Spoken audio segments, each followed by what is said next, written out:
Oh, Nelly. Look at all that fog. It was like thick enough like 10 minutes ago you couldn't even see the truck from here, but it's starting to lighten up. But today's video, I'm just going to illustrate how plans are continuously changing. People's plans make our plans change. And for instance, I left this trailer on here because I did a run up in the hills, and it was a very, very tight bridge I had to cross, turnaround zone, so I left my small trailer on there. But then I was going to be hauling some more equipment for somebody else into another tight job site, so I went ahead and left that on there. I knew it was going to be sometime this week that I was going to be doing that. Well, never got the call, and personally I don't like towing with this trailer on a daily basis. It does good in a pinch, but on a regular basis I'd rather tow with the better trailer.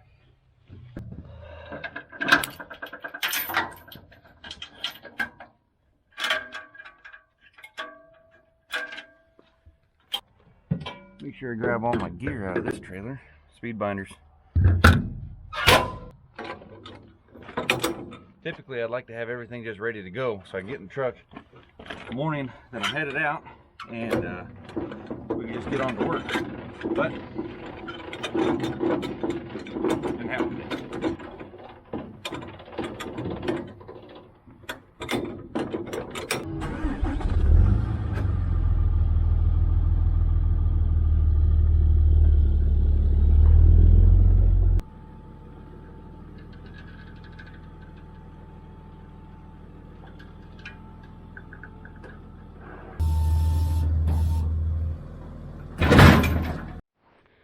Then I got to switch everything out of the, I'm calling this my Toyota truck at this point. This thing is so much smaller than a third gen. More stuff. Every little thing. Gotta have the remote for the chipper. Gotta have my work helmet. I'll bring those too, just in case. Filled up every one of the machines last night, so that's good to go. Grab a grease gun. Yeah, we should be good to go with just a grease gun. You gotta grab everything and swap it over. The turn that I make when I head down the hill versus obviously up the hill. But yeah, it's a little tight. I like to flip my little lights on just in case somebody comes down the hill, like that guy right there.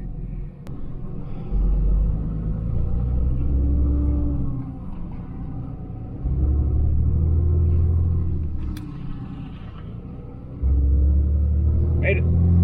It's been a while since I just had a conversation with you guys driving around in the truck, just sharing my stories over the last couple weeks. I feel like I used to do that a lot more.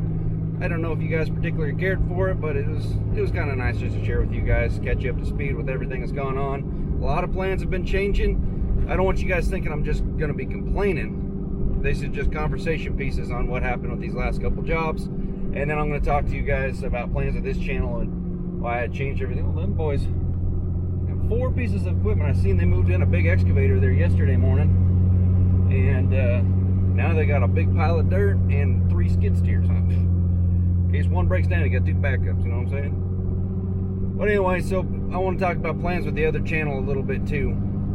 Plans with this one. But let's start with just how everything's changed the last couple of days. Job we hauled into, man, there's more dirt over here. What's going on? Is everybody just in the dirt working business this week or something? What the heck? Oh, bungee. Don't hit the bungee. Get it flat. I think we're good. Hate that when you're around the corner and there's a bungee right in the tire groove. That's a guaranteed flat tire if you smoke one of those things. So, Tabit and I hauled into this job off of our last big job. Guy had a certain budget set aside for doing the land clearing, and then he's going to be building a house on it. We made a killer view. We were about a day and a half short of really finishing, and he said go ahead and finish. He'll tack on some extra money. Again, that was his budget that he was trying to get to. He wanted us to stop when we hit a certain number, and he agreed that it's not too much more, just go ahead and finish the job. As soon as we were done with that job, the old boy was there, cut the check for the job. That is awesome when that happens. So big thanks to him. He actually watches the videos. He knows who he is. Thank you, sir. We're still waiting on the last big job. Get paid from that. Is what it is. Sometimes you just gotta wait.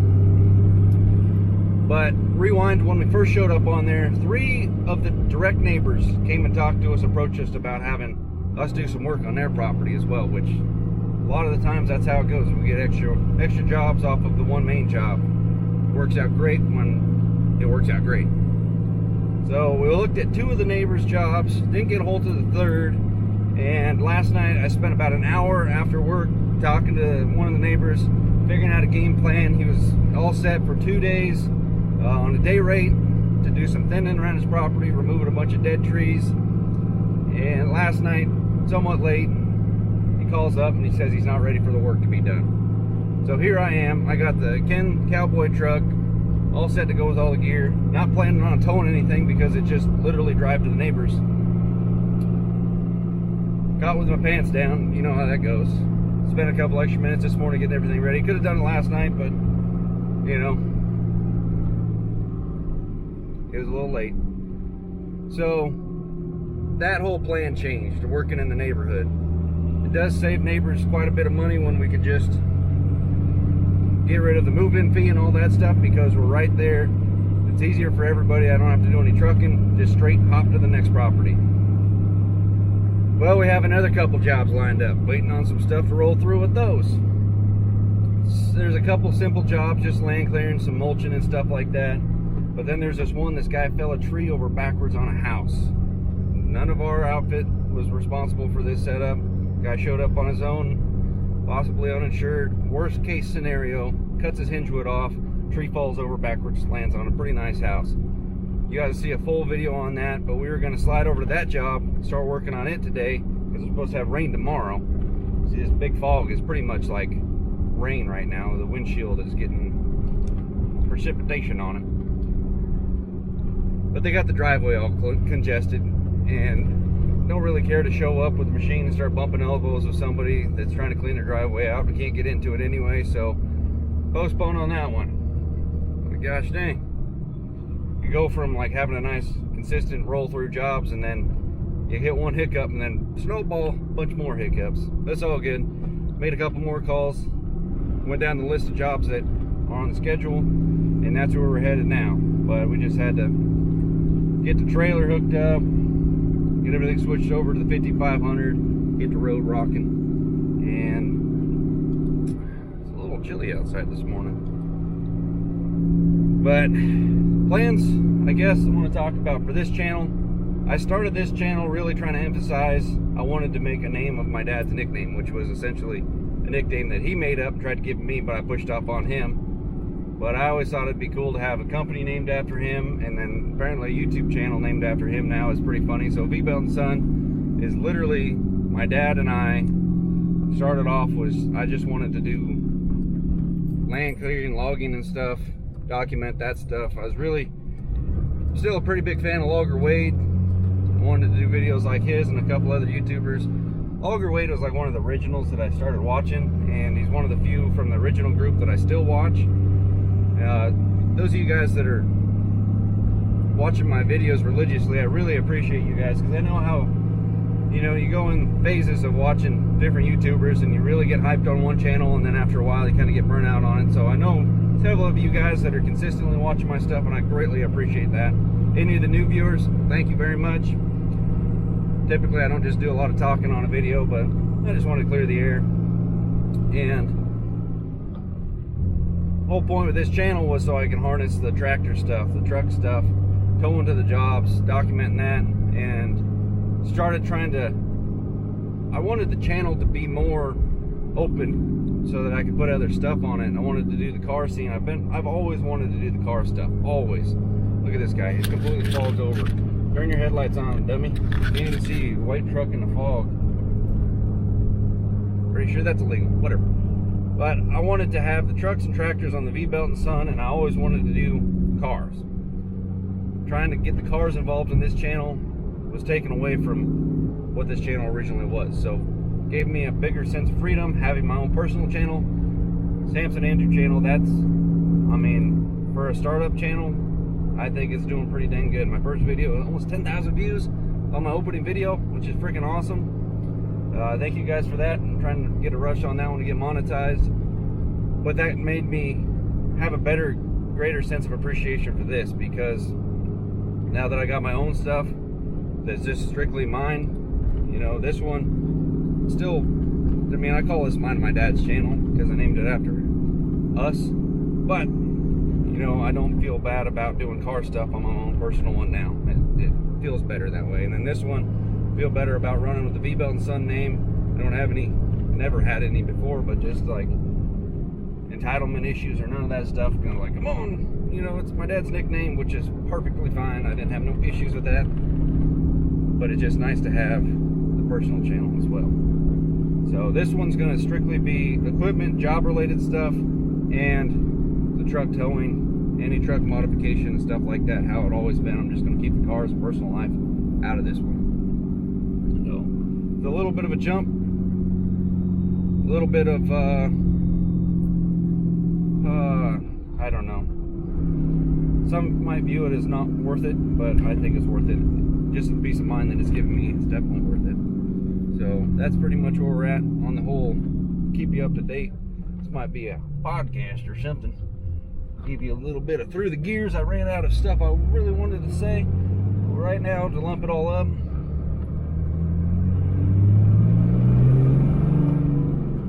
Bel Air is still kicking ass, and we're headed to go pick up the 080 and haul it to the next job. Might haul in the Prime Tech to it if we can gain access, or might have to bring in the 12. We just got to check the job out and we'll get a confirmation on it. That's how a lot of them go. The 080 goes to literally every job, and then once we get there with the 080, we can discover if we're going to be using the track chipper, we're going to be using the Prime Tech, or we're bringing the 12. But the 080 is pretty much there every time. Oh, I hit my mirror. Oh, revving her up.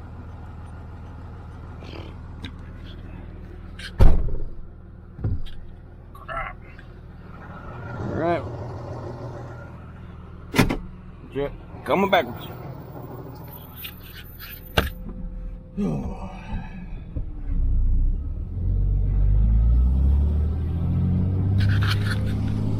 guy that wanted us to work today, kind of glad. I mean, it's just work, no matter what, don't matter. But he was real particular about keeping his place like really good shape when we're done. And which I understand, I got no problem with, but I mean, he was really emphasizing, like, you guys gotta do a good job. I'm like, just takes more time, it's day rate. I wanna look like a golf course when we're done. That's not a problem.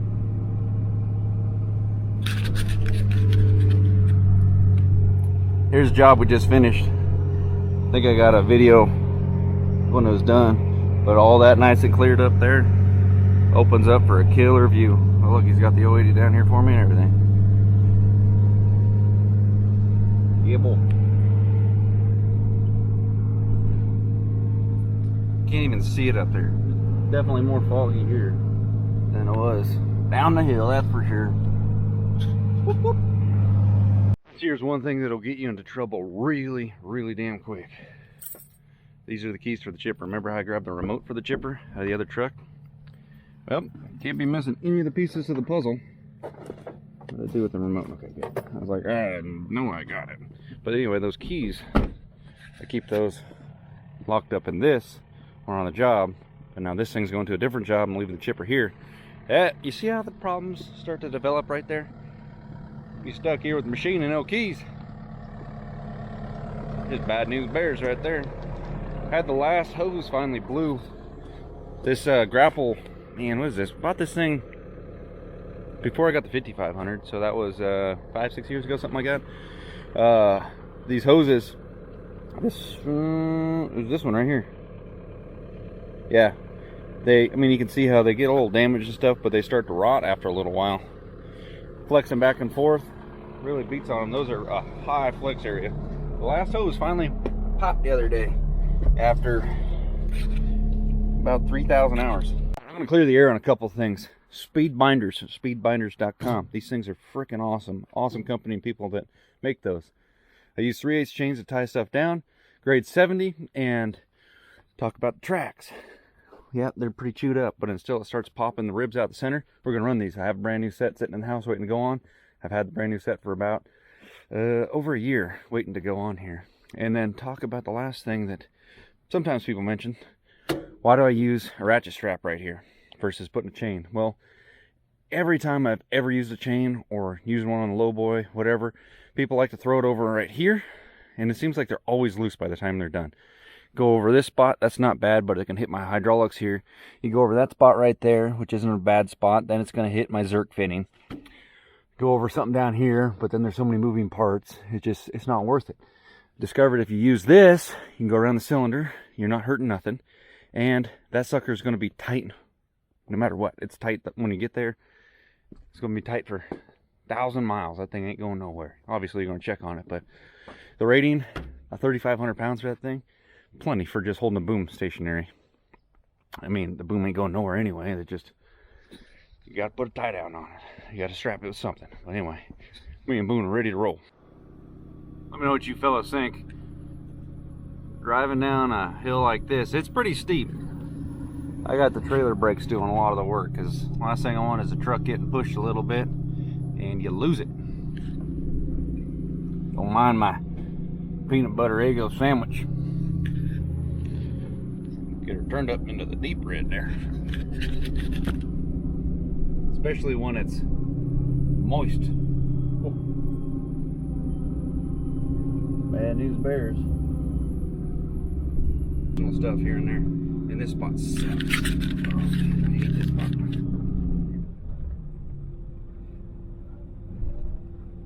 Come on.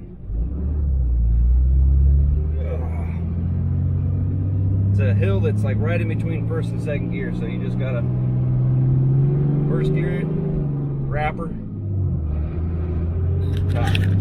Anyway, I want to talk about a couple other things before we end it. One funny part that I forgot to mention, which kind of sucks, is Hoss didn't even need to come down there this morning and move the 080 for me or nothing, but he had to come down and get the lift because we plan on using it down there today. So while I planned changing and the guy bailing on the job today, Hoss is out an hour for driving all the way down here to get his lift, which he had loaded up, ready to haul home last night, but the guy changed his plan and didn't do the job. It happens. Wish it didn't, but what are you gonna do? Next thing is, I get this often asked question, is I'm gonna sell 5500 when California puts a kibosh on it. Well, I can still file exemptions and still run this truck. It's a minimal amount of miles. It's not very many, but honestly, if I just use it for towing, I probably would be fine.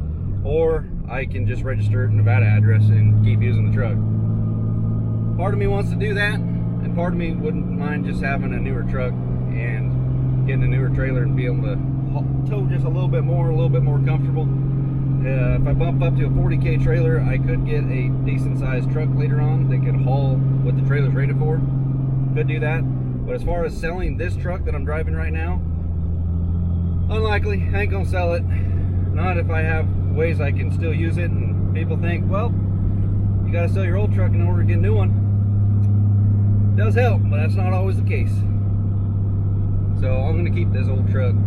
It's been a good truck to me, and it's only got 76,000 miles on it. So I was hoping to get it to 100, but I did get the registration to renew it for one more year, $1,300. A lot of that goes into just how much I paid for the truck when I bought it from the dealer back in the day, and having the heavyweight sticker on my door. I know other places are going to say they pay like $8 every 16 years for registration of their truck, and you know, Cuba, I don't know. Everybody always tells me this place is expensive. Yes and no. Not thinking. Oh, by the way, check out the new hats. You got a special request one of these. I'm not going to list it, but let's go, Brandon. It's more life.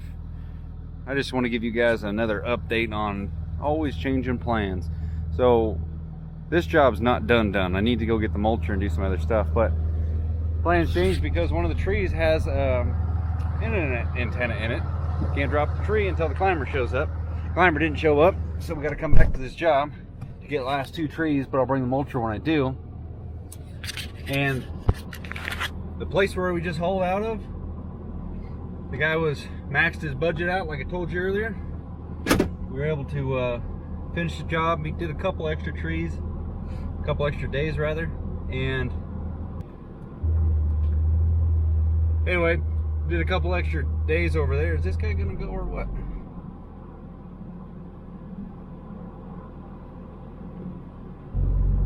job that we picked up from this morning, got a call from that owner. He said his neighbor was willing to pay for a couple more trees to remove on the job that we were working on's property, not the actual neighbor's property, to open up his view. Turns out there were trees the guy wanted to take out anyway, but he maxed out his budget and he didn't deem him worthy. Turns out the neighbor's willing to foot the bill, so we'll just leave the Prime Tech on that job, and once we finish this other job tomorrow, we'll go back to that one. This all sounds all kind of clustered up, but I mean, we're gonna get paid for all the moving around, so it's not a big deal. I mean, it's downtime, but at least we're not having to wait on a transport to come pick all the machines up, or we're not getting scounded to get them off the property. So it's just kind of funny how it always changes. This guy locked out though, because his property is going to get more work done onto it, and the neighbor's going to foot the bill. Worked out good, but anyway, tomorrow, wish us luck. We're going to remove a tree that fell on top of a house. I got to go home with this guy and put the bucket on it, rather than take it to the job and switch the bucket over and stuff in the morning. I'll just get it all ready on my time tonight, top it off with fuel, so when I show up to the job site tomorrow, she's ready to go. See you guys. Thanks for watching. Later.